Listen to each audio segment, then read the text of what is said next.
বসতি এলাকা তৎকালীন 12 রাজারকে ইসলাম ধর্ম গ্রহণ করার জন্য প্রস্তাব দেন। অনেক নাটকীয় ঘটনার পর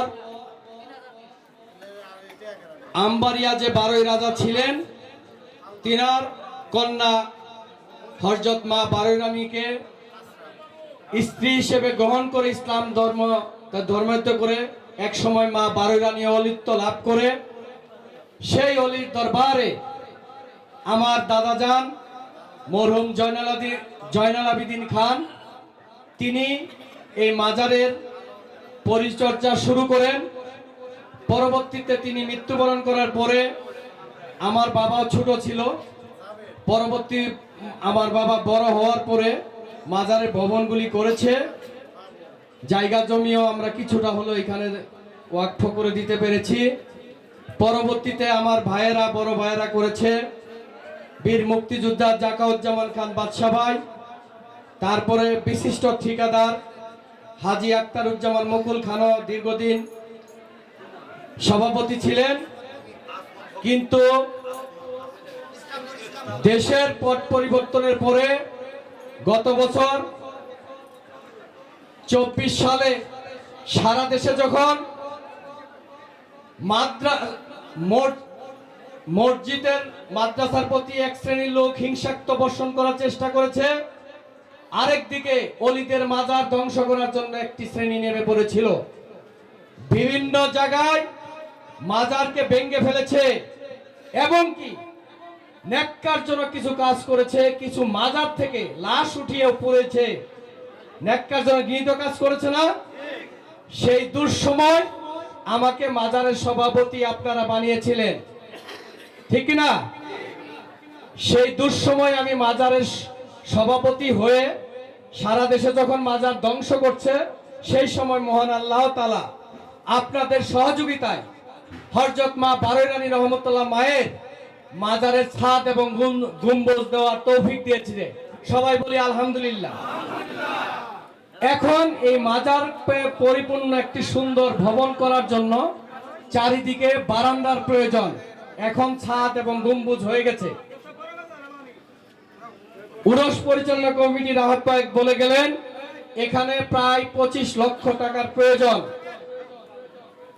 এখানে আপনারা ভক্তবৃন্দরা যারা আছেন তারাও একেবারে 25 লক্ষ টাকা এখানে দেওয়ার কেউ নাই। তবে এখানে অনেকেই লক্ষ টাকা দেওয়ার মতো সাধ্য অনেকেই আছে। চাইলে 1 লক্ষ করে দিতে পারবেন, 50,000 দিতে পারবেন, 20,000 দিতে পারবেন, 10,000 দিতে পারবেন, 5,000 দিতে পারবেন। না পারবেন যে সেও 500-1000 টাকা দিতে পারবেন না? আমরা এই উরসের পরে বারান্দার কাজ ধরবো। এই মুহূর্তে টাকা না থাকলেও উরসের পরে খোঁজ নিবেন মাজারে কাজ হচ্ছে কি হচ্ছে না। কাজ চলাকালীন নিজ দায়িত্বে স্বেচ্ছায় যদি আপনারা যে যাই পারেন একটু সামান্য হেল্প করেন, আমরা উৎসাহিত হয়ে মাজারে বারান্দার কাজ ইনশাআল্লাহ আগামী উরসের আগেই শেষ করব। তা আপনারা সহযোগিতা করবেন? কে কে করবেন একটু হাত তুলেন তো, সবাই তুলেন দেখি কে কে করবেন। তুলেন, যেখানে মা বোনরা আছেন ওইখানে হাত তুলেন। দোকানে যারা বসে আছেন তারা বলেন। টাকা দিয়ে পারবেন, যাদের টাকা আছে টাকা দিবেন, না পারলে অন্তত বিনা শ্রম দিবেন। যে মাজারে ইট 5টা ইট উপরে উঠাই দিতে পারি কিনা, এক বক্স সিমেন্ট গাড়ি থেকে নামছে এটা উঠাই দিতে পারি কিনা। যারা টাকা দিতে পারেন আলহামদুলিল্লাহ, টাকা না দিতে পারলে তো শ্রম দিবেন। আগে যারা কমিটিতে ছিল ময় মুরব্বী তারাও এখন অনেকেই নাই, কিন্তু এখন একটা চৌকুশ একটা টিম কিন্তু পেয়ে গেছি আমি অলরেডি। কারণ গত 1 বছরে যে টিমে আমার কাজ করেছে উনাদের সহযোগিতায় কিন্তু 7 গম্বুজ হয়েছে।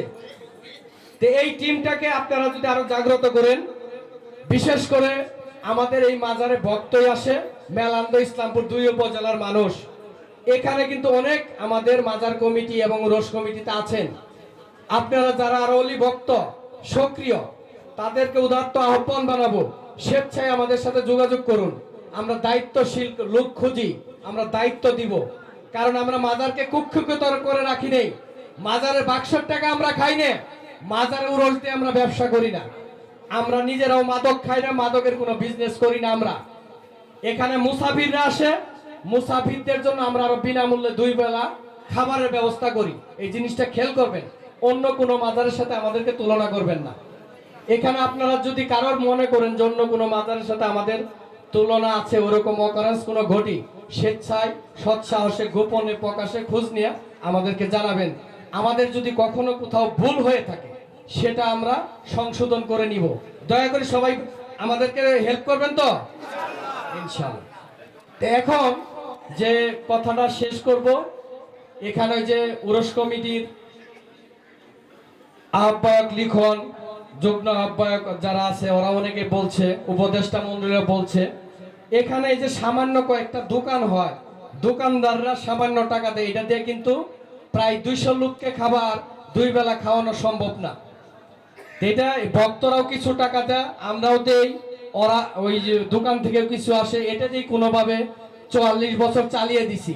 কিন্তু এখন আধুনিক যুগ আসছে, আমাদের অঞ্চলে শিক্ষিত চাকরিজীবী ব্যবসায়ী অনেকেই হচ্ছে। এলাকার একটু উন্নয়নের দিকে নজর যদি যারা দিবেন, তারা যদি একটু আসেন, এই এলাকার উন্নয়ন কাজগুলো আমরা ত্বরান্বিত করে করতে পারি, আগামীর প্রজন্ম যারা আছে তারা সুন্দর একটি এলাকা পাবে। এই জন্য উদারত আহ্বান জানাই, যারা দূরে আছেন তারাও একটু হেল্প করবেন। আর বিশেষ করে যারা আমাদের মুসাফির ভাইরা আসছে তাদের উদ্দেশ্যে বলবো যে আপনারা মুসাফির পাগল মাস্তান যাই এসেছেন, আপনারা বসেন থাকেন, আপনাদের 2 বেলা খাওয়া দেওয়া হবে। আপনাদের আস্তানায় যেন আমাদের এলাকার কোনো ছাত্র যুবক দেখি না,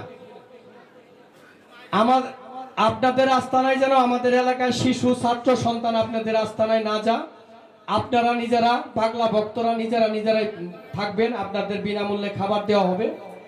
এখানে কোনো অবৈধ ব্যবসা বাণিজ্য কিংবা অবৈধ কোনো কাজ কারবার করবেন না, এতে কর্তৃপক্ষ দায়ী থাকবে না।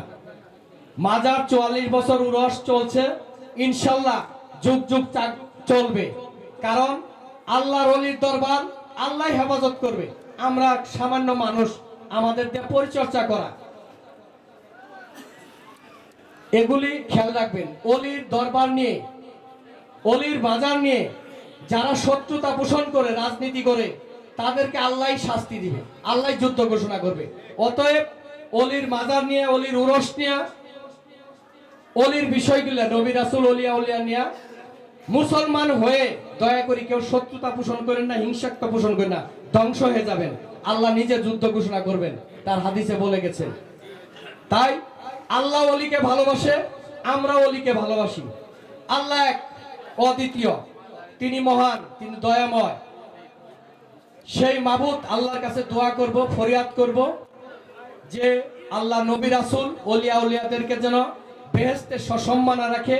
তাদের দোয়া আমাদেরকে পাওয়ার একটু তৌফিক দেয় আল্লাহ।